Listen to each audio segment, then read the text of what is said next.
Welcome to the Jesus Table podcast. Join Dr. Nick Venditti, co-founder of Instead Global Bible College, and Eliott Reyna, youth pastor at Life Church Central, as we get to know Jesus through the Bible.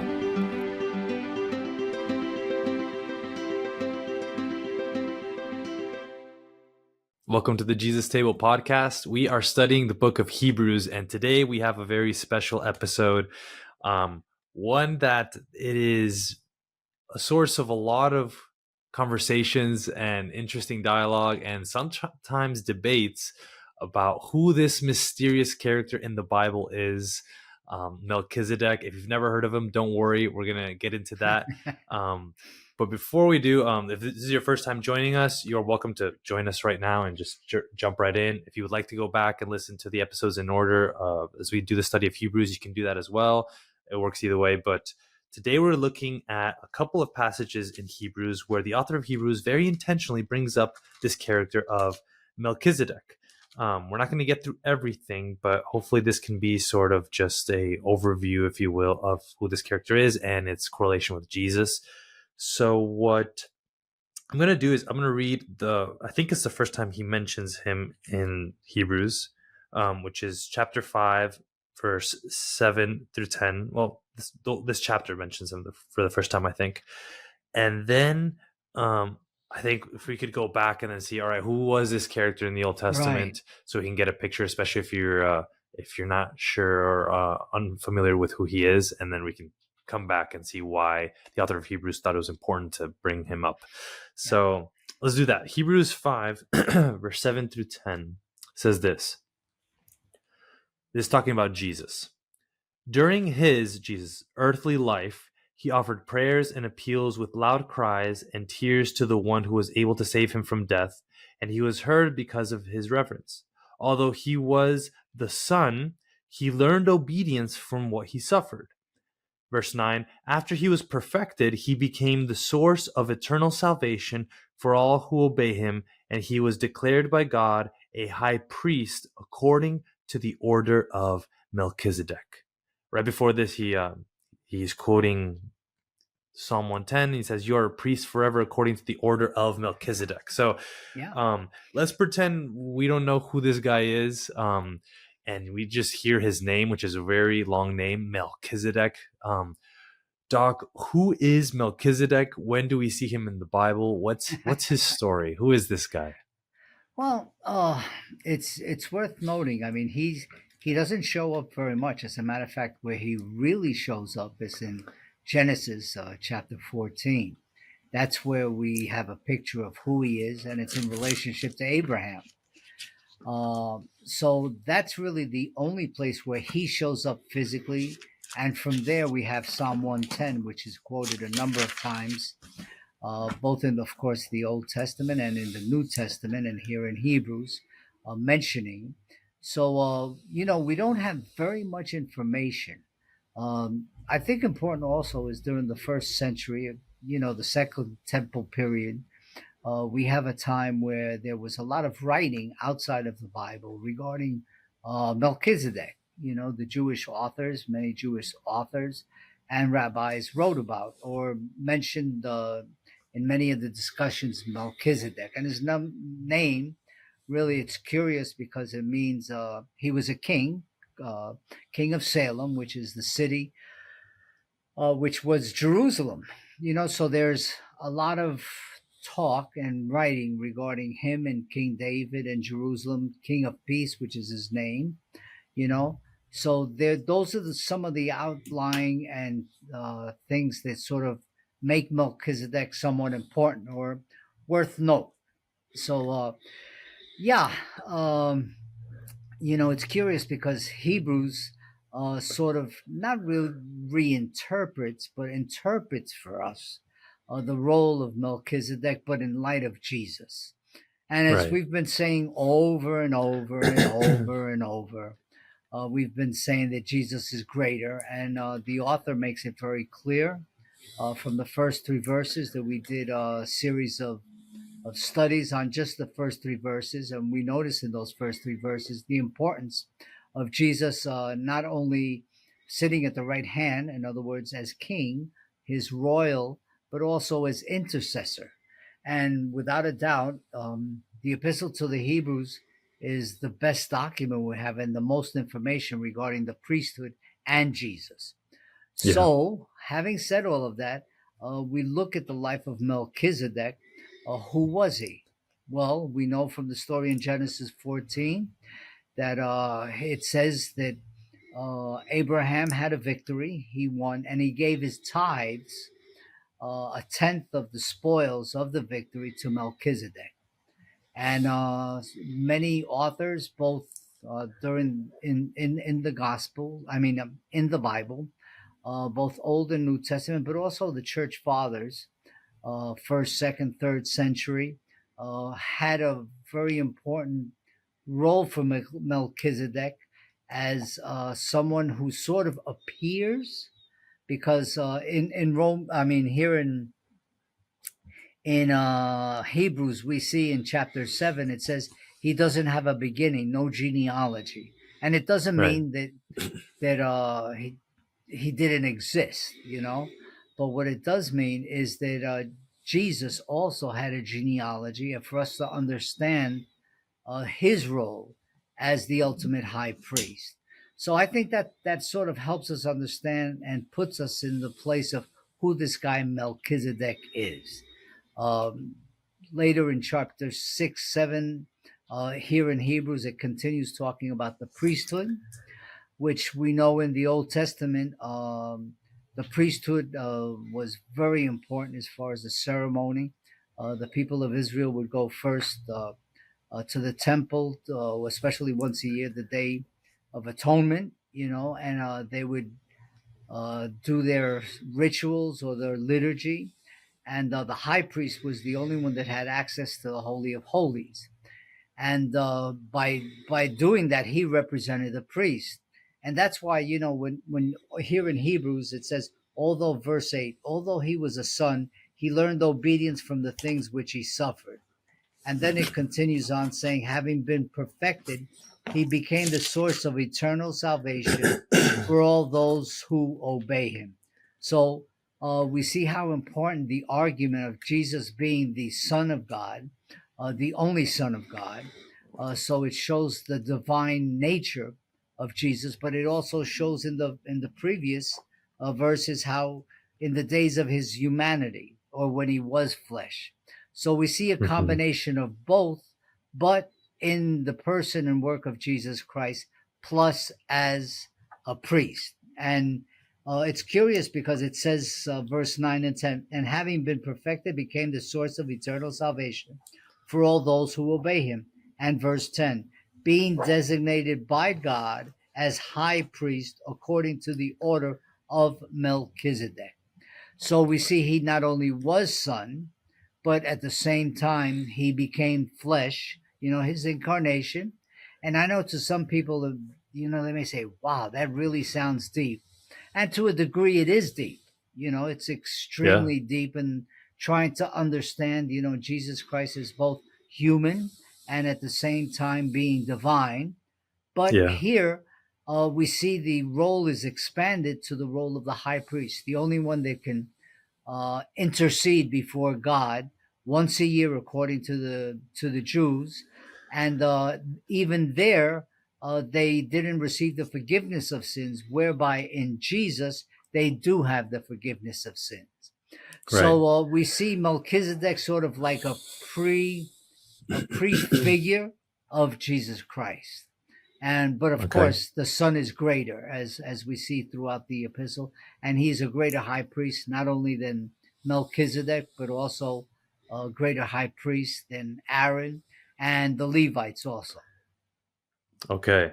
So good. So going to what you mentioned in Genesis chapter 14, Yeah, he barely shows up, right? He's like that right. character in a movie that has like one scene, but A somehow is shadow. important to the plot later on, right? Right, He's not like a main character or anything, and like you mentioned, doesn't say where he comes from, doesn't say who his mom and right. dad is. He just shows up out of nowhere after Abraham rescues Lot and defeats four kings after this great victory that was somewhat of a miracle.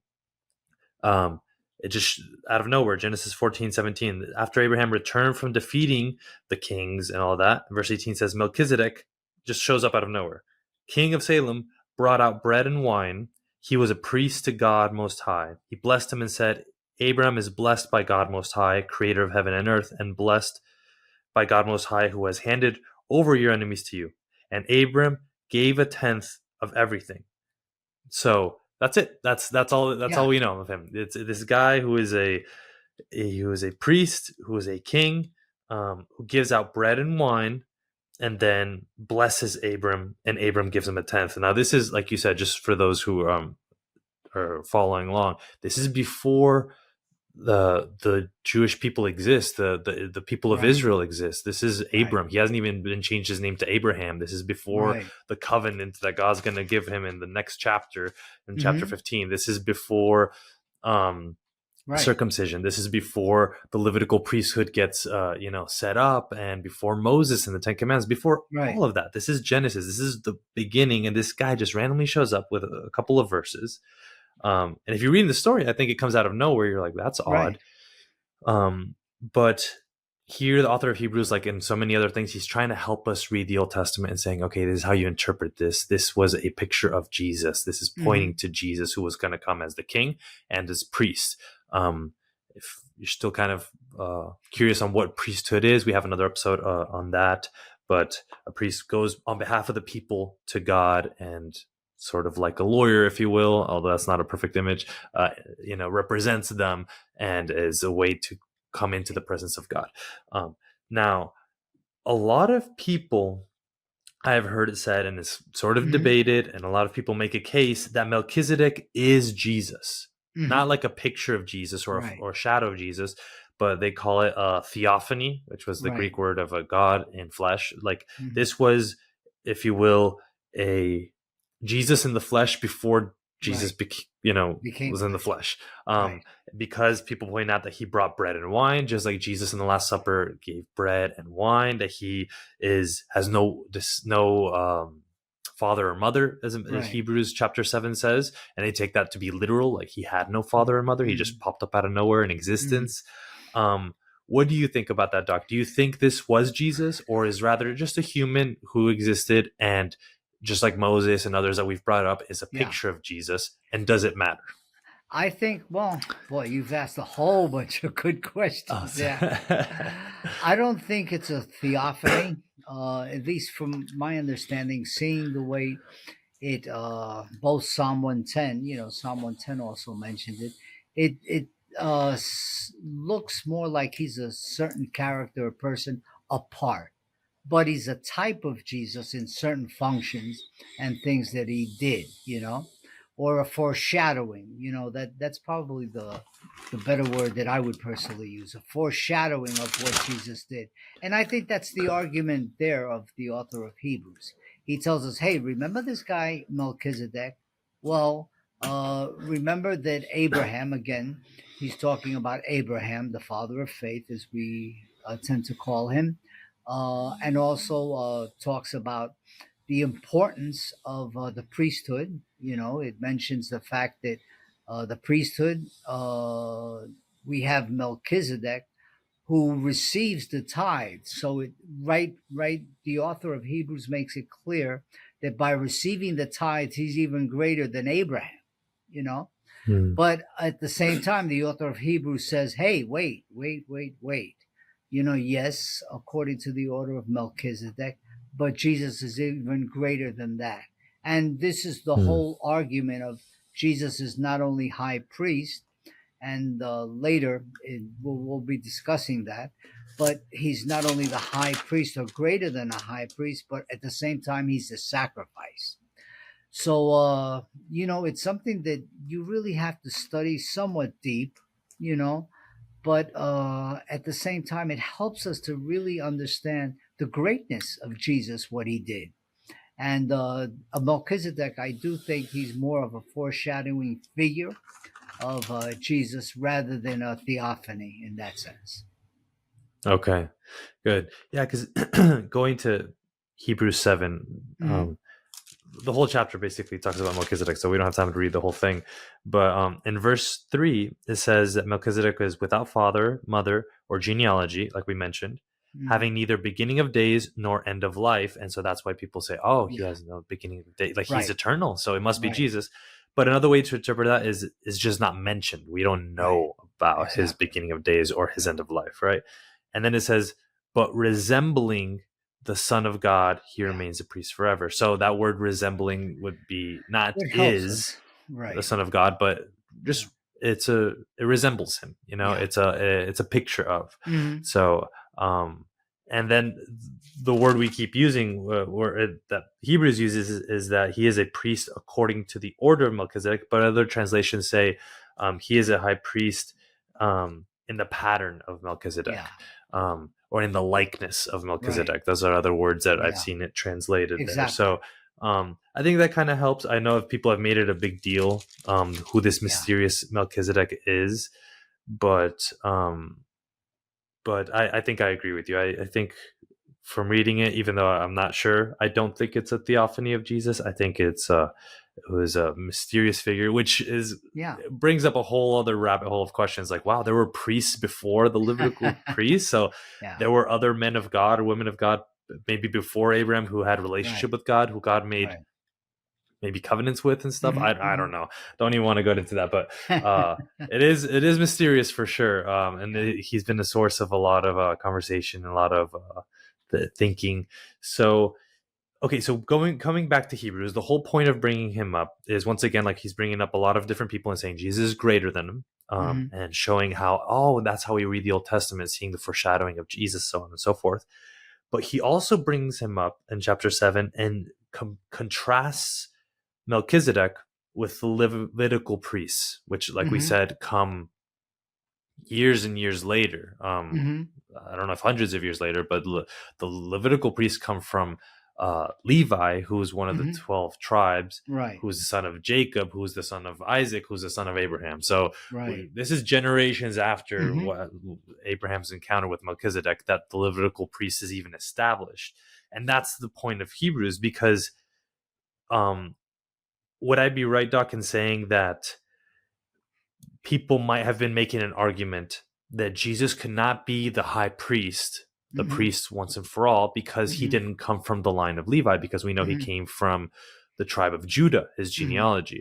So is the author of Hebrews trying to bring up, saying like, hey, why are you concerned that he's not from the line of Levi?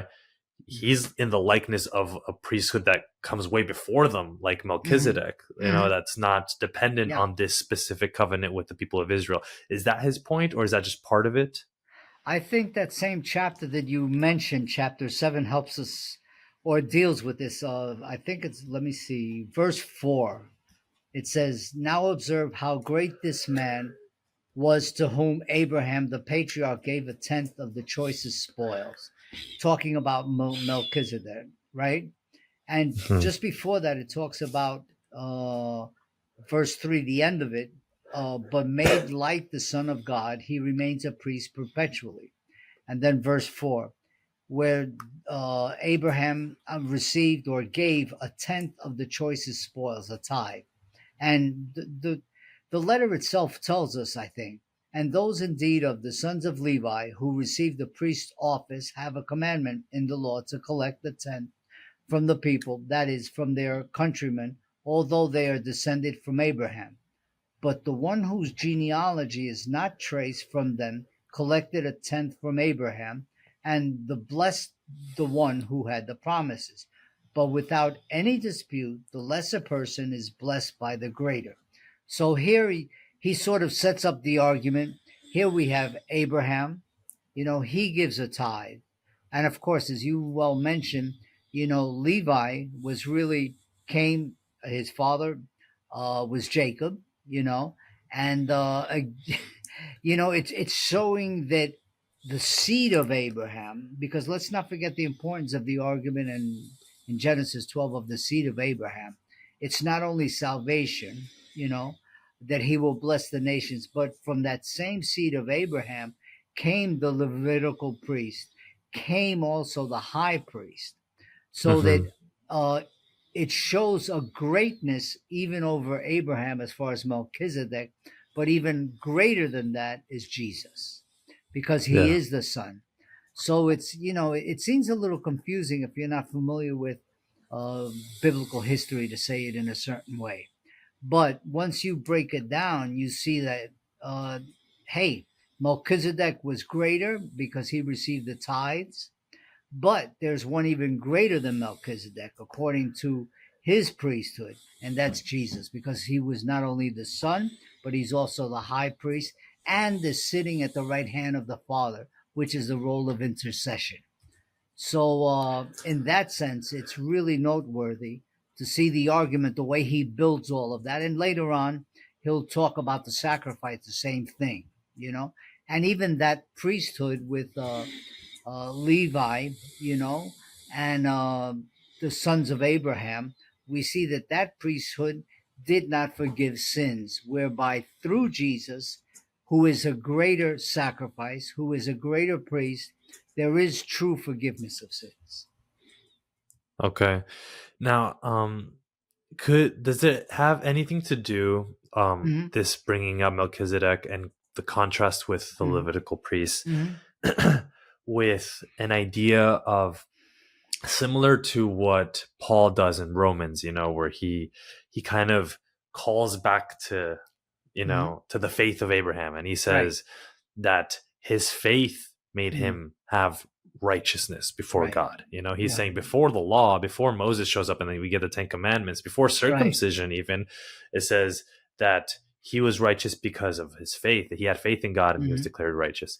So Paul is sort of saying, hey, he's talking to the Jewish people, if you will, that Right. are maybe having issues doctrinally, theologically with what this new covenant is after the resurrection. Right. They're saying, hey, but they need to be circumcised. Hey, they need to keep the law. And Paul's like, actually, before all that, it was faith. It was always faith, Right. Right. which different subject, right? But is the author of Hebrews doing something similar to that, where they're saying, well, the priests have to be the Levitical priests? And he's like, and Right. is he saying, well, actually, before the Mm-hmm. Levitical priests even existed, look at this guy who is Yeah. Melchizedek and with Abram, and we don't even know where he comes from. It doesn't matter. We don't even know who his mom and dad are. It doesn't matter. We don't even know how he dies or how he's born. It doesn't matter. Mm-hmm. Like, there is a priesthood that precedes the Levitical priest, and Mm-hmm. that's what Jesus is now bringing us back to. This eternal covenant, if you will, that's Mm-hmm. not specific to the Jewish people. Like, is Right. Yeah. that part of his argument? Like, trying to make sure the Jewish people bring in the Gentiles without trying to convert them to their laws, if you will? Right, right, right. No, no, I think Yes. that's a good parallel to show that, because there's an overlay in all of this, because Jesus is the fulfillment of the law. You know, Mhm. he says in, I think it's Matthew, the Gospel of Matthew, I did not come to break the law, but I came rather Yeah. to fulfill the law. So I think we need to look at this historically, progressively. You know, the Old Testament is fulfilled by Jesus in the New Testament, and uh, Paul is probably the one that I would cite more than anybody, where he understood of the two people he made one, and that's his argument basically in Romans chapter Right. 9, 10, 11, also in Ephesians, he and Galatians. He talks about how God brought all of that together, not in Abraham. He promised Abraham, but he brought it together in the person and work of Jesus Christ. Perfect. So good. And yeah, and that's what, if you continue reading, all those you who are listening, the chapter in your own time, which we encourage you to do, in verse 22 of chapter 7, after he quotes once again Psalm 110, he just quotes it all over the place. The Lord has sworn and will not change his mind. You are a priest forever. So he's quoting Psalm 110. And then verse 22 says, because of this oath, this promise, if you will, Jesus has also become the guarantee of a better covenant. Right. So I think that's a theme that we'll get into in another episode. Exactly. Of this is tied to good. a better covenant, a new covenant. Yeah. But at the same time, it's not new that it just showed up out of nowhere. Rather, the author's saying it's always It's been a fulfillment, here. right? Yes. So that's so good. And that's what's So so fascinating, I think, yeah, about what we're doing in this series. Just looking at the times that it appears better or greater than, because it does show that side of our faith where we believe not only the past and the present, but also the future, and how all of yeah, that is fulfilled right before our very eyes in the person and work of Jesus Christ, which I would dare even say we can not only trust in the past and the present, but also the future, because Jesus did say he would come yeah. again. So, in a short way, it's fascinating to see how God is not only faithful, but continue to be faithful and will fulfill everything that He said in and through His Son Jesus Christ. So good. Well, I don't know if we could put a better bow on that. Yeah. There is more that we could get into. We always say that, but this one definitely. The Melchizedek, he brings him up for a long time, but we'll get into a little bit more of that when we talk also about priesthood and the covenant, because this is all kind of tied together. So Exactly. well, I'm sure we'll bring up Melchizedek a little bit more in the future, but hopefully that helps all of you who are listening understand a little bit of who this guy was, even though he barely shows up, how he turns out to be kind of important theologically speaking in the New Testament and throughout, and that it wasn't an accident that Genesis mentions it, but that rather the Holy Spirit. I love seeing that, how he just was inspiring these Weaving. authors, and then it all comes together in a way that no human could have planned.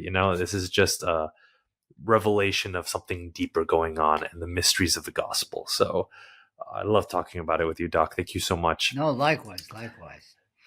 Well, we'll see all of you in our next episode. Thank you for sharing this podcast, please, with people. Leave reviews. All of that helps the algorithm. If you hit that like, subscribe, all that stuff, it really helps, so that this can reach more people with this content, and we can help people know Jesus more through the Bible. We'll see you next time. Bye-bye. God bless, Elliot.